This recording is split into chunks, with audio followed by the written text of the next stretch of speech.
السلام علیکم سر۔ جی وعلیکم السلام۔ سر وہاب صاحب کا سوال ہے کہ دعوت الارض سے کیا مراد ہے؟ دعوت الارض جو ہے وہ زمین کا کوئی جانور ہے۔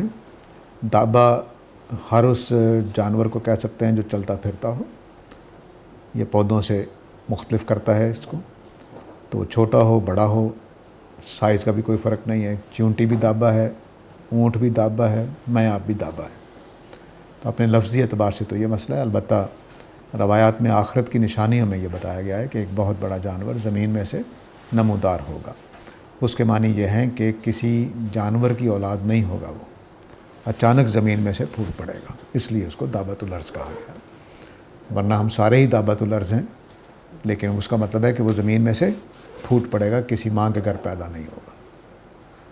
السلام علیکم۔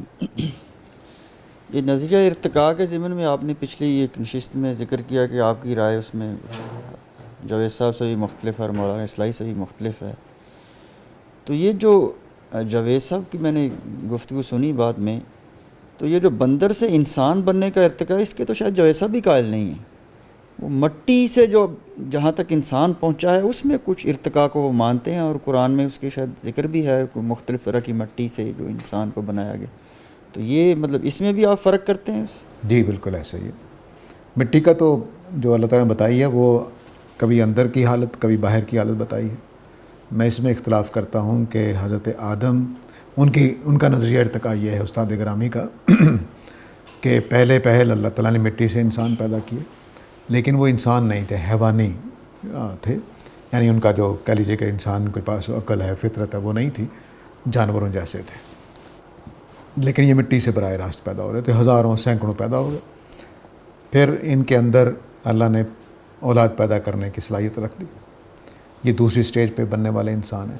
ان کے اندر ابھی بھی یعنی اولاد تو جننے لگ گئے ہیں، لیکن ابھی بھی یہ انسانوں جیسے انسان نہیں ہیں، جانوروں جیسے ہی ہیں۔ اس کے اگلی سٹیج میں ان کا تصفیہ کیا گیا، اس ولادت کے پروسیس کے ذریعے سے ان کا تصفیہ کیا گیا۔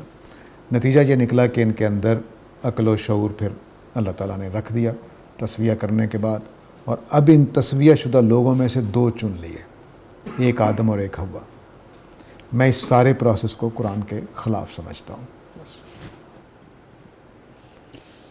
یہ تزکیہ نفس میں جو مولانا اصلاحی کی کتاب ہے جس میں علم کا تزکیہ، عمل کا تزکیہ اور پھر تعلقات کا تزکیہ، احساسات کا بھی کوئی تزکیہ ہوتا ہے؟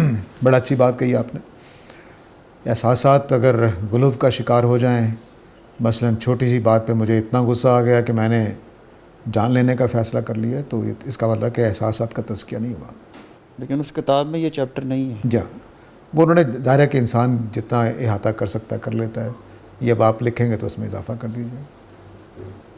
ظاہر ہے کہ ہر انسان بعض اوقات ایک نقطے کا اضافہ ہوتا ہے، اور بہت بڑے بڑے جو علم کی دنیا میں اضافے کرنے والے ہیں وہ پوری زندگی لگا کر ایک ہی نقطے کا اضافہ کرتا ہے، تو وہ کریڈٹ دینا چاہیے ان کو۔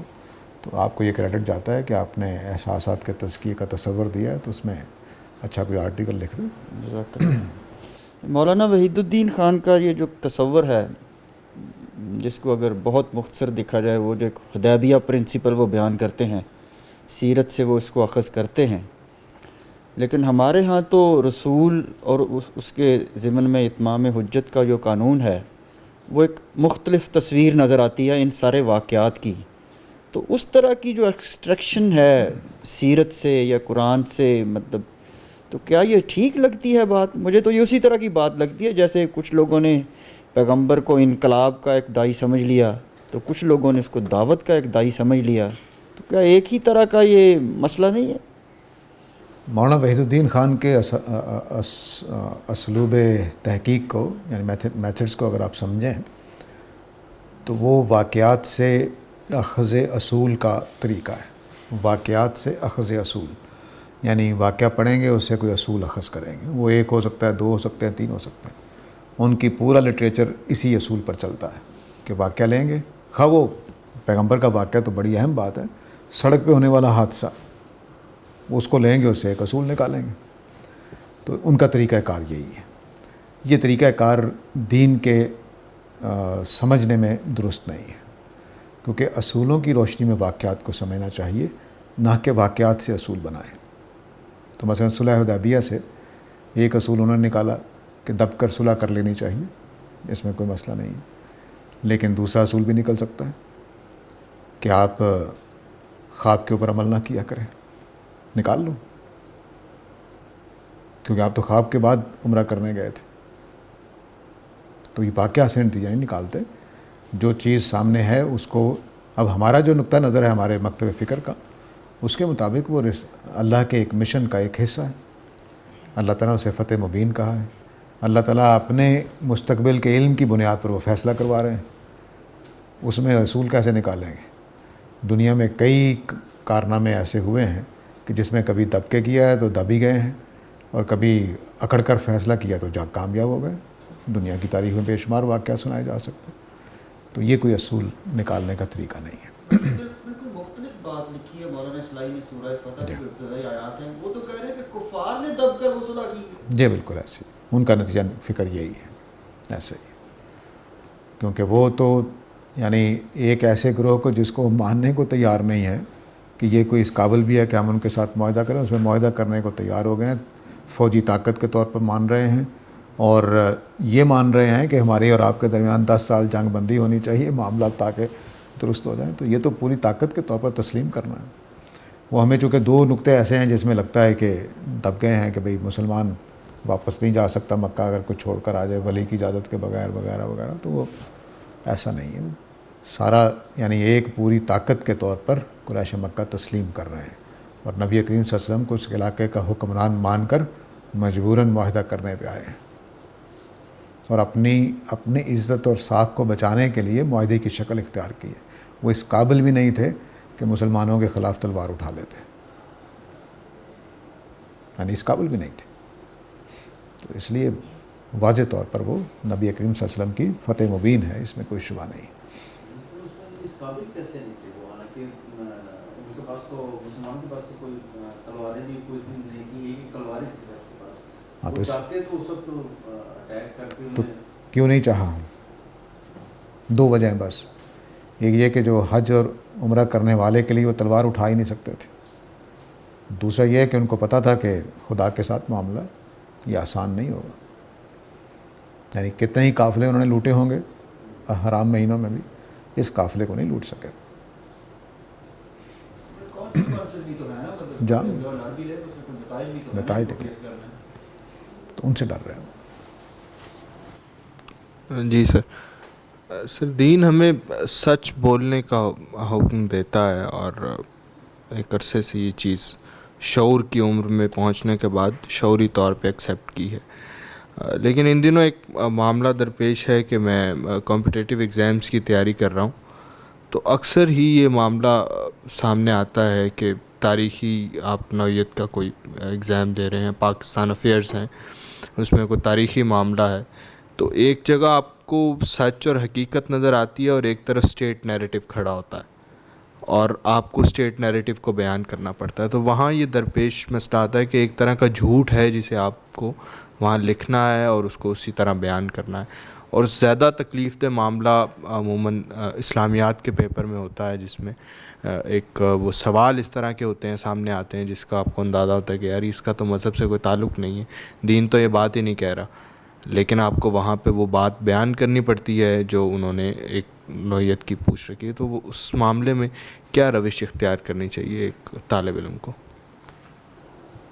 دیکھیے جو ہمارے امتحانات ہیں اس میں خود میرے اپنے گھر میں یہ مسئلہ پیدا ہوا کہ میرے بچے میری باتیں سنتے تھے اور اسکول کالج میں جو پڑھتے تھے اس میں کچھ اور ہوتا تھا، تو وہ مجھ سے پوچھا انہوں نے کہ ہم کیا کریں اب؟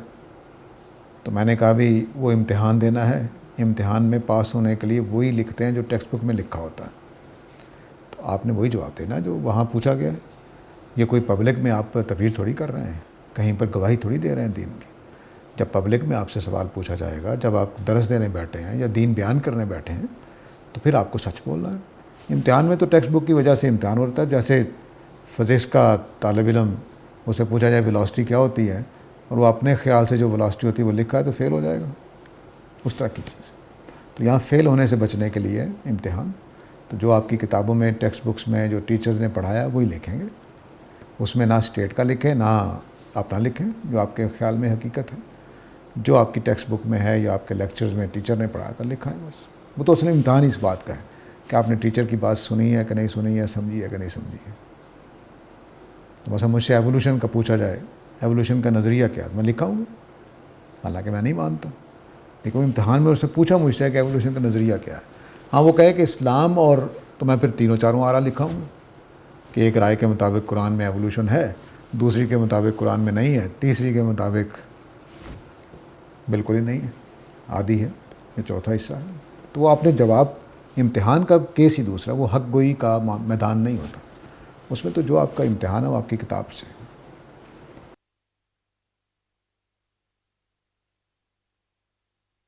سر شبانہ انصاری صاحبہ کا سوال ہے کہ کسی کو اس کا حق نہ دینا جو اللہ نے اس پر فرض کیا ہو, کیا یہ بھی باطل طریقے سے مال کھانے میں آتا ہے؟ جی بالکل. بس آپ نے وراثت میں اپنی بہن کا حصہ کھا لیا, یہ باطل طریقے سے کھایا آپ نے, اس میں کوئی شبہ نہیں ہے. جی سر, میرا سوال یہ ہے کہ یہاں پہ جو ذکر ہوا ہے کہ کھاؤ پیو حتیٰ کہ سفید دھاری اور جو کالی دھاری ہے وہ جدا ہو جائے, وہ فجر کی ہے, یہ کیا ہے؟ اب رمضان میں یعنی کنفیوژن یہ ہے کہ رمضان, جیسے رمضان آتا ہے فجر کا ٹائم پہلے ہو جاتا ہے اور وہ سفید دھاری نظر بھی نہیں آتی جب وہ کہتے ہیں کہ اب کھانا پینا بند کر دیں, وقت ختم ہو گیا ہے. تو یہ اس آیت کے وہ مطابق نظر نہیں آتی چیز. آپ نے کیسے دیکھا ہے کہ سفید دھاری نظر نہیں آتی؟ ویسے ہی باہر نکل کے دیکھتے ہیں تو آپ آدھی رات کو 12 بجے نکلے, آپ کو ستارے بھی نظر نہیں آئیں گے. تو اب جو شہروں کی زندگی ہے جس میں اتنی روشنی ہے, اس میں تو کچھ بھی جو اوپر فنومینا چل رہے ہیں وہ نظر نہیں آتے ہیں. میں جب ایف ایس سی میں پڑھتا تھا تو ایک واقعہ ہوا سوتر منڈی جو لاہور پرانا شہر ہے اس میں, کہ اوپر کے جو گھر تقسیم ہوئے تو اس میں اوپر والا پورشن ایک کو مل گیا, نیچے والا اس طرح جو ایلوکیشن ہوئی تھی تقسیم پاکستان کے بعد, تو گھر والے جو نیچے والے تھے انہوں نے اوپر والا پورشن پیسے دے کے خرید لیا. تو گرمیوں کا موسم تھا تو انہوں نے سوچا کہ اوپر جا کے سوتے ہیں, ابھی اے سی وغیرہ تو تصور بھی نہیں تھا جب کہ یہ بات. تو رات کو وہ اوپر گئے اور جیسے ہی ان کی بیٹی سیدھی لیٹی ہے تو چیخیں مارتے ہوئے نیچے آ گئے. اس نے ستاروں سے بھرا ہوا آسمان کبھی دیکھا نہیں تھا پچھلے 20 سالوں میں. خود میں نے ملکی وے بالکل صاف دیکھی ہے اپنی آنکھوں سے, اور بھی جو لوگ میری عمر کے ہوں گے اور وہ راتوں کو صحن میں سوتے ہوں گے یا چھت پہ سوتے ہوں گے, انہوں نے دیکھا ہوگا ملکی وے. اب تو 2 ستارے یا 3 ستارے نظر آتے ہیں ٹوٹل, وہ بھی زحل اور میرا خیال ہے. تو جو یہ عمل ہے یہ پرانے لوگوں نے دیکھ کے ٹائم نوٹ کر لیے ہوئے ہیں. اس وقت جو ہمارے کیلنڈر بنے ہوئے ہیں طلوع فجر اور طلوع آفتاب کے, وہ ہمارے پرانے لوگوں نے, ویسے کہتے ہیں کہ جو برٹش بحریہ تھی اس کا وہ کام ہے, لیکن ابھی ہمارے ہاں کچھ 10 سال پہلے یا 15 سال پہلے کراچی کی جامعہ عثمانیہ ہے, اس کے ایک فاضل نے, غالباً مولانا عثمان صاحب ان کا نام ہے, انہوں نے کراچی کے صحرا میں بیٹھ کر نئے سرے سے ایک کیلنڈر بنایا ہے. وہ کہیں موجود ہو تو ضرور لے لیے. میرے پاس سے ایک زمانے میں ہوتا تھا, کسی نے لیا پھر واپس نہیں کیا, اور میری بدقسمتی یہ ہے کہ میں نے اس کی نقل بھی تیار نہیں کی. وہ اس کا فرق جو آج کل ہمارے ہاں کیلنڈر ہے اس سے 5 منٹ سے لے کر 15 منٹ تک فرق ہے بعض دنوں میں, وہ اس طرح کا کیلنڈر ہے. تو یہ جو آپ کو دکھائی نہیں دیتا یہ روشنیوں کا قصور ہے. سر میرا دوسرا سوال یہ ہے کہ آج کل الحاد کا ایک مسئلہ تو چل ہی رہا ہے, تو اس میں یہ ہے کہ بعض اوقات وہ علمی جو اسلوب ہے, اکیڈیمیا کا جو اسلوب ہوتا ہے, اس سے اوپر اٹھ کے وہ تصحیح کرنے کی کوشش کرتے ہیں, یا مطلب بےہودگی اور اس طرح کے معاملات.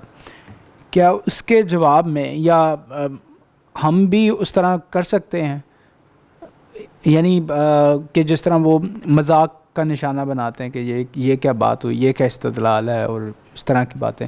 اور اس تناظر میں جو کالو سلامہ والی آیت ہے اس کے پس منظر میں کہ کیا وہ اسپیسیفک ہے یا وہی روش اپنائی جائے گی, یا جیسے حسان بن ثابت حجو کہتے تھے, ہم بھی حجویہ ہی کہہ لیں, آج کی حج کچھ اور ہوگی, کہہ سکتے ہیں کچھ؟ دیکھیے تصحیح تو بالکل نہیں کرنی چاہیے. قرآن مجید نے اس بات سے روک دیا کہ تم ان کے خداؤں کو برا بھلا نہ کہو، یہ تمہارے خدا کو برا بھلا کہیں گے، تو ہمیں اس سے روک دیا گیا ہے۔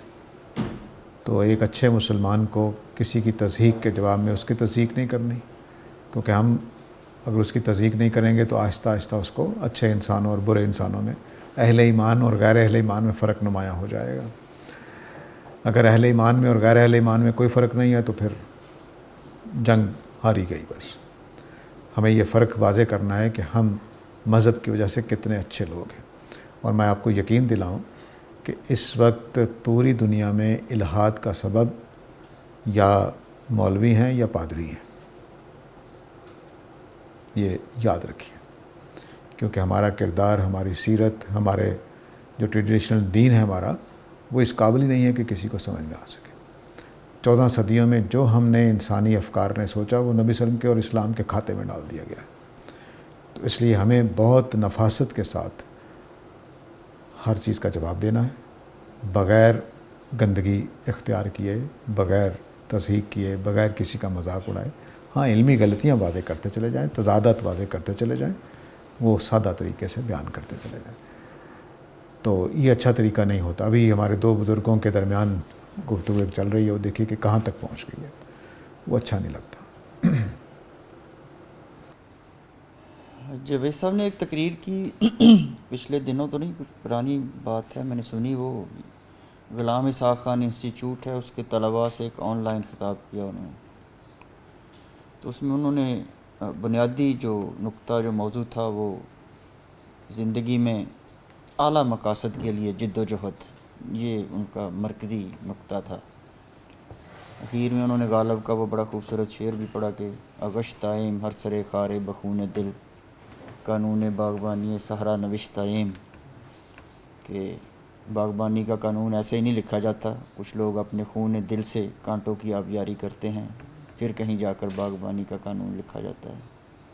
تو انسان ویسے یہ سمجھتے ہوئے کہ زندگی کے اعلیٰ مقاصد کیا ہیں، سمجھ نہیں رہا تو پھر تو اور ہی بات ہے، سمجھتے ہوئے بھی اپنے آپ کو کیوں نہیں تیار کر پاتا کہ ان کے لیے جد و جہد کر سکے؟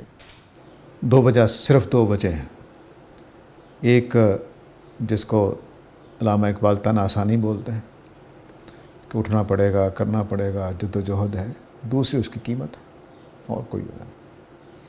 ہر انسان کے اندر یہ وصف اللہ نے رکھا ہے کہ اسے اچھا سمجھا جائے، اچھا کہا جائے، لیکن اس کی قیمت دینے کو تیار نہیں ہوتا۔ میں نے کئی بڑے بھائیوں کو دیکھا، مجھے بڑا بھائی نہیں مانتے، لیکن بڑے بھائی کی جو قیمت ہوتی ہے وہ دینے کو تیار نہیں ہوتے۔ تو یہ 2 ہی وجہ ہیں، ایک تن آسانی کہ بھئی آرام سے بیٹھے ہوئے ہیں، کام ہو رہا ہے، کھا پی رہے ہیں، جی رہے ہیں، کیا مصیبت پڑی ہوئی ہے، اور دوسرا اس کی قیمت ہے، بس اس کے علاوہ کچھ نہیں۔ ہر انسان اس کو چھیڑ کر دیکھے، وہ نظر آئے گا کہ اپنے آپ کو سب سے اچھا، سب سے بہترین، سب سے اعلیٰ انسان سمجھ رہا ہے، لیکن بنتا نہیں ہے۔ تو انا اتنی زیادہ ہوگی کہ بلکہ آپ دیکھیں کہ ہم انسان خدا بننے کی کوشش بھی کرتا رہا ہے، ٹھیک ہے نا، تو یہاں تک پہنچا ہوا ہے، لیکن اس کی قیمت دینے کو تمام انسان، ریڑھی والا ہو، موچی ہو، جلاہا ہو، ڈاکٹر ہو، انجینئر ہو، برابر ہیں اس میں، سب چاہتے ہیں ہم بہترین لوگ۔ تو اللہ تعالیٰ نے ان کا ذوق دیا ہے، شوق دیا ہے، اس کے احساسات دیے ہیں، لیکن اس کی قیمت ادا کرنا اور تن آسانی کو چھوڑنا، یعنی راتیں جاگنی پڑتی ہیں۔ میں نے اپنے 2 اساتذہ کے بہت قریب سے دیکھا ہے، وہ غامدی صاحب جو ہیں، ان کے شانوں میں سے ایک شان یہ ہے کہ رات کو 1 بجے ایک مہمان اٹھ کر گئے ہیں، اور وہ ٹھیک 3 بجے مصلی پر تہجد کے لیے کھڑے ہوں گے۔ میں ان کے گھر میں رہا ہوں کافی عرصے تک۔ یہ تو ہوا ہے کہ میں لیٹ ہوا ہوں، جو ٹائم رات کو بتایا ہوا ہے کہ صبح فجر اس ٹائم پہ پڑھنی ہے، وہ جگہ ایسی تھی کہ مسجد کافی دور تھی، تو ہم اپنے اسی ادارے کے اندر ہی نماز پڑھتے تھے، تو وہ ٹائم پہ کھڑے ہوتے تھے اپنے مسئلے، مجھے وضو کر کے مل جاتا تھا ان کے ساتھ۔ تو یہ صورتحال بہت، مولانا اصلاحی کو میں نے قریب سے دیکھا ہے، بڑھاپے میں جب ٹانگیں کام نہیں کر رہی ہوتی تھیں وہ تہجد پڑھتے تھے۔ میں نے ان سے ایک دن پوچھا تو کہنے لگے یہ کیسے ہو سکتا ہے کہ میں 3 بجے نہ اٹھوں، بچپن سے عادت پڑی ہوئی، تو 3 بجے اٹھ کے کام کرتے تھے۔ اور آخری جب ان کو ہو گیا تھا فالج تو وہ اٹھ بیٹھ ہی نہیں سکتے تھے، غشی کی حالت رہتی تھی. تو ان کے ملازم نے بتایا کہ کوئی ہفتے بعد ہوش آئی تو ہوش آتے ہی کہتے ہیں اذان ہو گئی ہے، نماز پڑھ لو. یہ جو آدمی یعنی کس حالت میں ہے، اور اس کو اٹھتے ہی جو ہوش آ رہی ہے وہ ان کو لگا کہ جیسے فجر کے ٹائم پہ اٹھا ہوں میں. تو یہ جو انسان کی یہ نا طاقت وہ پیدا کرنی پڑتی ہے. تو میرے خیال میں میری پچھلی 20 سال کی زندگی ایک ایسے آدمی کی تلاش میں رہی ہے کہ جو معاشرے میں اخلاقی تربیت کا ماڈل بن سکے. آپ بڑے بڑے ذہین لوگ آئے ہیں، ایسا نہیں کہ، لیکن وہ یہ حوصلہ نہیں کر سکے کہ لمبا پروگرام بنا لیں، کوئی 30-35 سال محنت کریں گے اور پھر وہ آگے چل کر ایک راستہ اختیار کریں گے. ان کا خیال ہوتا ہے کہ راتوں رات امیر ہو جاؤں، راتوں رات یہ کر لوں. تو اس وقت تو ہمارے ہاں جو لوگ پیدا ہوئے ہیں موٹیویشنل اسپیکر، وہ تو سکھاتے ہی یہی ہیں کہ انج کر لو تو انج ہو جائے گا. ایسا نہیں. لمبی کی 30-35 سال ایک آدمی کو بننے کے لیے لازماً لگتے ہیں. 30-35 سال کی قیمت. میں بلکہ اپنے عزیزوں میں جب بات کرتا ہوں تو انہیں کہتا ہوں ایک بہو کو بھی اپنے آپ کو منوانے کے لیے 30-35 سال لگتے ہیں. وہ خود سانس تو لیڈر کیسے مانیں گے؟ کام کریں، اعلیٰ مقاصد حاصل کرنے والا کیسے مان لیں گے؟ کیا بچپن میں مان لیا جائے؟ میں نے آپ کو ایک دفعہ سنایا تھا شاید کہ میں نوجوان تھا جب داڑھی ابھی کالی تھی، سر کے بال بھی کالے تھے، تو وہ مجھے ایک صاحب نے کہا کہ میں 70 سال سے بابیاں جی گل مننا کہ تیری مان لوا. تو یہ ٹائم لگتا ہے. سفید بالوں کی اپنی ایک قوت ہے تو وہ کرنی پڑتی ہے. 30-35 سال ہر بڑے کام کے لیے چاہیے. لوگ اس کو ٹائم دینے کو تیار نہیں. اتنی بڑی قیمت چاہیے. تو اگلے 40 سال پڑے ہوئے، پھر جلدی ہو جاتا ہے. بڑی عمر میں ہم کام، یہ دنیا کا عجیب و غریب تجربہ ہے کہ نوجوانی میں ٹائم زیادہ ہوتا ہے، کام کم ہوتا ہے، لیکن بڑھاپے میں ٹائم کم ہوتا ہے، قوتیں کم ہوتی ہیں لیکن کام زیادہ ہوتا ہے. یہ عجیب و غریب بات ہے، کیونکہ تجربے سے بہت ساری چیزیں آدمی، اور اس کے جو ہوتے ہیں نا چونچلے ادھر ادھر سیروں سپاٹوں کے، کھانے پینے کے، وہ بھی کم ہو گئے ہوتے ہیں. تو کام زیادہ ہوتا ہے بڑھاپے میں. میں اپنے آپ کو دیکھتا ہوں، اب بڑھاپے کی طرف قدم رکھ دیے ہیں گویا سمجھ لیجئے، لیکن میری اب جو کارکردگی ہے پہلے کے مقابلے میں کہیں زیادہ ہے. میں خود محسوس کرتا ہوں. حالانکہ اب کمر تھک جاتی ہے، گھٹنے تھک جاتے ہیں، لیکن کام زیادہ ہونے لگ گیا. یہ جو لوگ پبلک کے معاملات میں کچھ غلط کام کرتے ہیں، گورنمنٹ کے پروجیکٹس ہیں ان میں پیسے کھا لیے، کوئی پروجیکٹ کو اس طرح پلان کر لیا، تو کیا اس گناہ کے خلاف حشر کے دن پوری امت ان کے خلاف، پوری قوم ان کے خلاف کھڑی ہو جائے گی؟ پیسہ تو قوم کا ہے نا سارے کا سارا. یعنی اگر 1 ارب افراد کا پیسہ کھا گئے تو 1 ارب آدمیوں کے وہ دشمن ہیں قیامت والے دن. ایسا ہی ہے. تو یہ چھوٹی بات نہیں ہے، بہت کبیرہ گناہ ہے. یعنی ایک آدمی سنبھال لیں بڑی بات ہے، اپنی بیوی بچوں کو سنبھال لیں بڑی بات ہے، آپ پوری قوم کا پیسہ کھا گئے ہیں. سر وہاب صاحب کا سوال ہے کہ بازار سے کھانے پینے کا رواج بن گیا ہے، جبکہ ہمیں پتہ بھی نہیں ہوتا کہ وہ ذبیحہ ٹھیک بھی ہے یا نہیں. تو ایسی صورتحال میں ہمیں بازار کے کھانے سے اجتناب کرنا چاہیے یا ہم بدگمانی سے بچیں؟ دیکھیے میں تو اس کو کچھ نہیں کہہ سکتا، آپ کا اپنا ضمیر ہے جو فیصلہ کرتا ہے، لیکن ہم مسلمانوں کے بارے میں عمومی طور پر اچھا ہی تصور رکھیں. جب ثابت ہو جائے چھوڑ دیں کسی دکاندار کے بارے میں. سر مسز عدنان صاحبہ کا سوال ہے کہ کیا اللہ اپنی دی ہوئی آزمائشوں میں دخل اندازی کرتا ہے؟ اس کی آزمائش بھی دخل اندازی ہے، اور دی ہوئی آزمائشوں کے اندر وہ دخل اندازی کرتا ہے جس سے معاملات آسان بھی رہتے ہیں، مشکل بھی ہوتے ہیں. سر فردوس بی بی صاحبہ کا سوال ہے کہ حضرت نوح علیہ السلام نے 900 سال تک تبلیغ کی، کیا وہ ہمارے جیسے انسان تھے؟ جی بالکل ہمارے جیسے ہی تھے، مٹی گوشت پوشت کے بنے ہوئے تھے، شادیاں بھی کی، ان کی اولاد بھی ہوئی، وہ بالکل ہمارے جیسے تھے. صرف یہ ہے کہ یہ بائبل سے تو معلوم ہوتا ہے کہ پرانے سارے انسانوں کی لمبی عمریں ہوتی تھیں.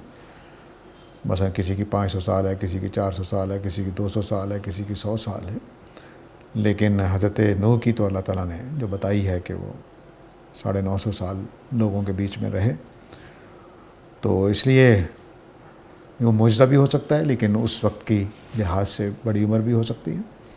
تو اب یہ رہ گیا کہ جو جدید زمانے میں سوال پیدا ہو گیا ہے کہ ہمارے ڈی این اے میں تو اتنی لمبی عمر ہوتی نہیں ہے، تو جب حضرت نوح کا ڈی این اے مل جائے گا تو تحقیق کر لیں گے، ابھی صبر کریں اس وقت تک۔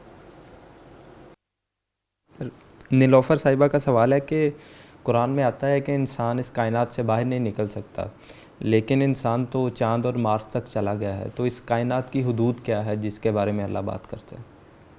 اس میں اللہ تعالیٰ نے صرف اتنا کہا ہے کہ اقطار السماوات والارض سے نہیں نکل سکتا۔ تو فرض کر لیجئے کہ اللہ نے 7 کائناتیں بنائی ہیں، تو ایک کائنات کا یہاں ذکر لگ رہا ہے، اس کائنات میں سے نہیں نکل سکتا۔ اور یہ بھی امکان ہے کہ سولر سسٹم ہو، تو دونوں امکانات ہو سکتے ہیں کہ ہم سولر سسٹم سے باہر نہیں نکل سکتے، یعنی انسانوں کی ڈومین سولر سسٹم ہے، تو یعنی جس میں 7-8 پلینٹس ہیں، سورج ہے، اس سے باہر نہیں نکل سکتا۔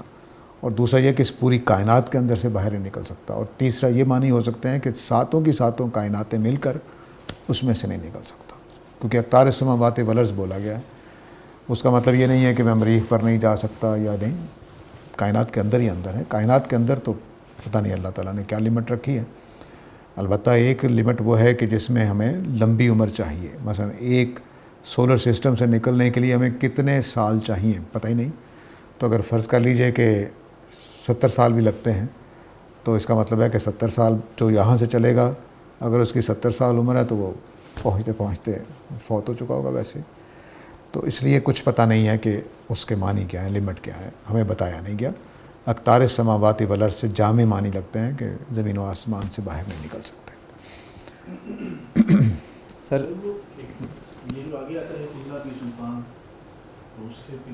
ہاں، اللہ بھی سلطان کا مطلب ہے کہ اب اللہ تعالیٰ ہی لے جانا چاہیں کسی کو، وہ لے جا سکتا ہے، کہ اللہ تعالیٰ کی طرف سے اجازت ملے کہ بھی ٹھیک ہے تم اس دنیا میں رہنے سے تنگ آ گئے ہو تو آ جاؤ میرے پاس، نکل جائے گا۔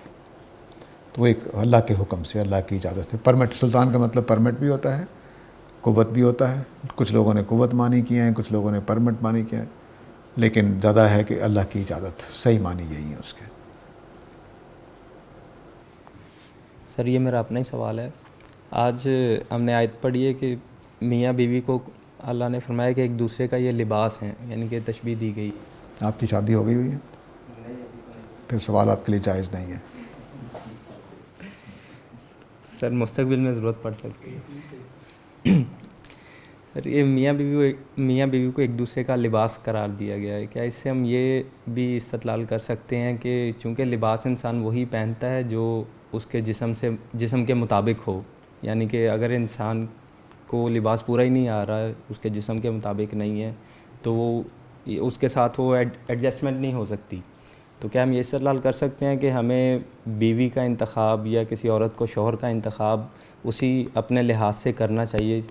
یعنی جی کر سکتے ہیں، لیکن یہ آپ یقین رکھیے کہ دنیا کی ہر عورت دنیا کے ہر مرد کے لیے سوٹیبل ہے، سوائے اس کے کہ ان کا مزاج نہ بگڑ گیا ہو۔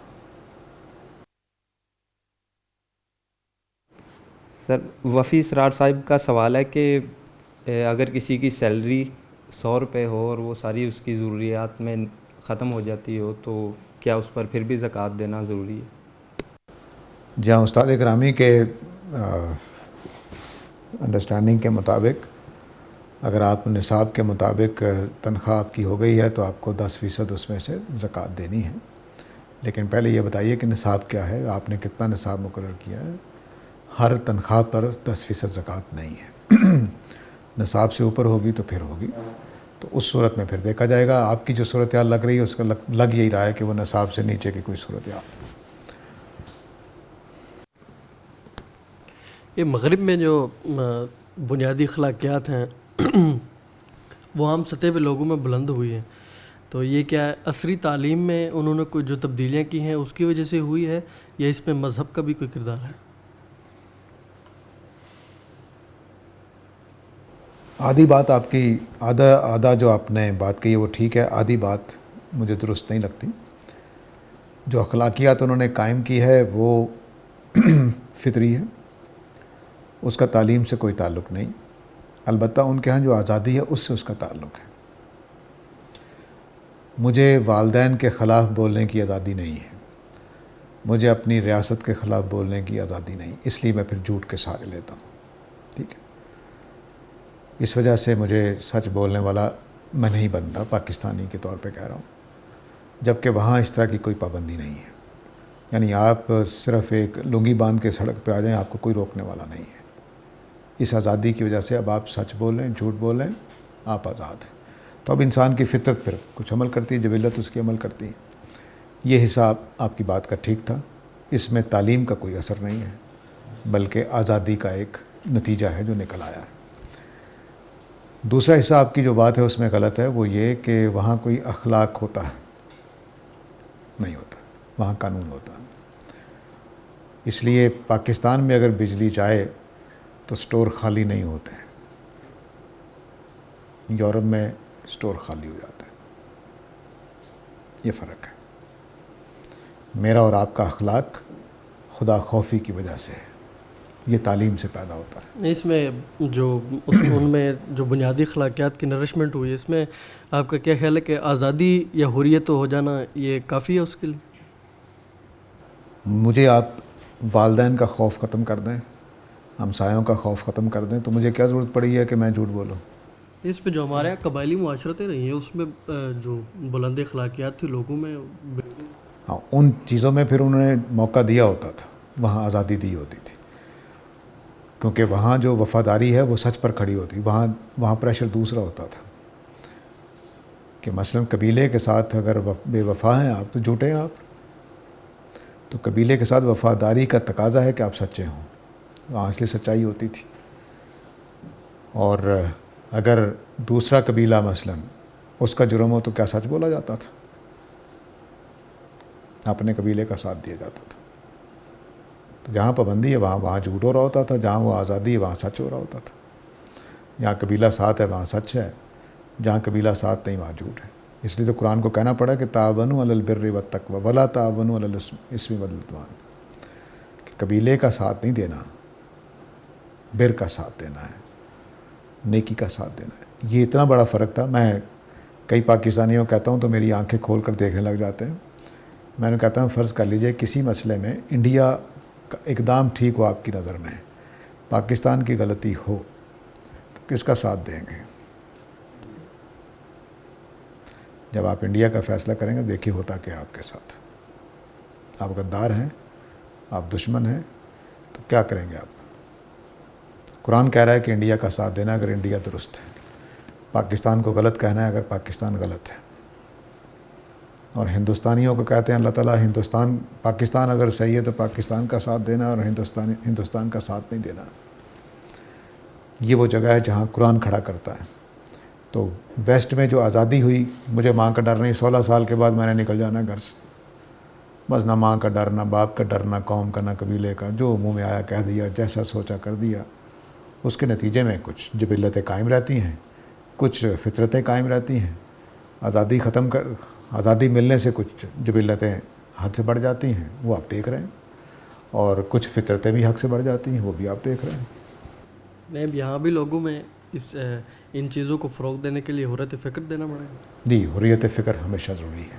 اور باقی یہ رہ گیا کہ آپ یورپ کو اتنا پاک باز نہ سمجھیں، ذرا ہماری جو سائنسی ایجادات ہیں ان کی تاریخ جو لکھتے ہیں وہ آج بھی لکھ رہے ہیں، ذرا اٹھا کر دیکھیے، اس کو اتنا سا بنا کر پیش کرتے ہیں، اور اپنی اتنی چیزوں کو اتنا بنا کر پیش کرتے ہیں، اٹھا کر دیکھ لیں۔ یعنی آپ کو پوری انسانی تاریخ ہزاروں سال کی جو ہے وہ ایک چیپٹر میں ہے، اور یورپ کی تاریخ 3 جلدوں میں، 5 جلدوں میں، 10 جلدوں میں۔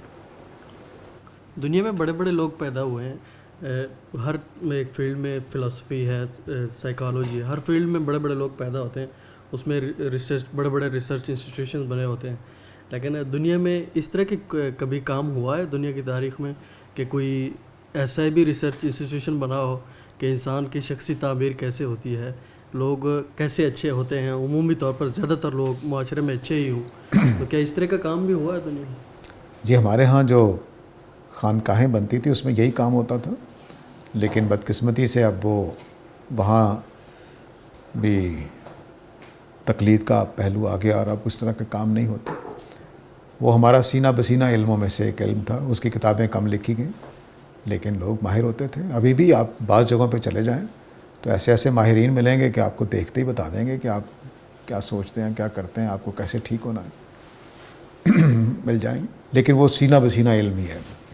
وہ باقاعدہ ادارہ بنا کر تحقیقی چیزیں چھاپنے کا کام اب پاکستان میں کیا پوری امت مسلمہ میں کم ہوتا ہے. بس وہ چیزیں بنی بنائی ہیں وہ زیادہ چھپاتی رہتی ہیں.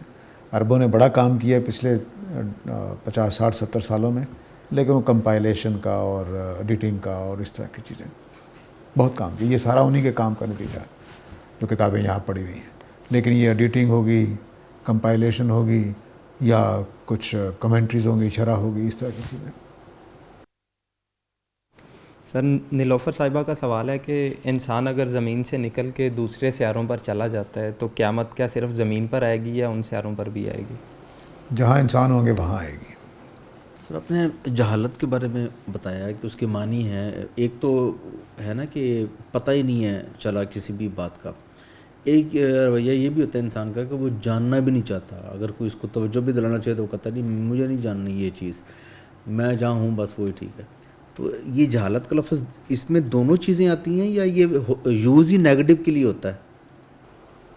نہیں، جہالت جہاں ہم میں نے جب جملہ بولا ہے تو اس میں اس معنی بولا ہے کہ آپ نہ جانتے تھے، نہ جان بوجھ کے آپ نے آنکھیں بند کر رکھی تھی. آپ کو واقعتاً نہیں پتہ تھا. اور اگر آپ نے جان بوجھ جانتے نہیں تھے یا جاننا چاہتے نہیں تھے، ان دونوں میں مجرم ہو سکتا ہے آدمی. ان دونوں میں مجرم ہو سکتا ہے. کہ آپ جاننے کی کوشش نہیں کی، بتانے والے بہت تھے، آپ نے سمجھا ہی نہیں، تو آپ مجرم ہیں. نہیں وہ تو ٹھیک ہے. میں یہ جاننا چاہ رہا ہوں کہ ایک تو ہوتا ہے نا کہ مجھے کسی بات کا ویسے ہی نہیں پتہ چل سکا، تو یہ بھی جہالت میں آئے گا؟ نہیں، اصل جہالت یہی ہے. اصل جہالت یہی جس معنی میں نے بولا اس کی بات کر رہا ہوں. یہ کہ جہالت کہ آپ نے پڑھنے کی کوشش نہیں کی، وہ بھی جہالت ہے. اور یہ جہالت بمعنی ناواقفیت، عربی میں دونوں معنی میں آتا ہے. بے علم ہونا یہ بھی جہالت ہے، اور جانتے بوجھتے بے علم بننا یہ بھی جہالت ہے.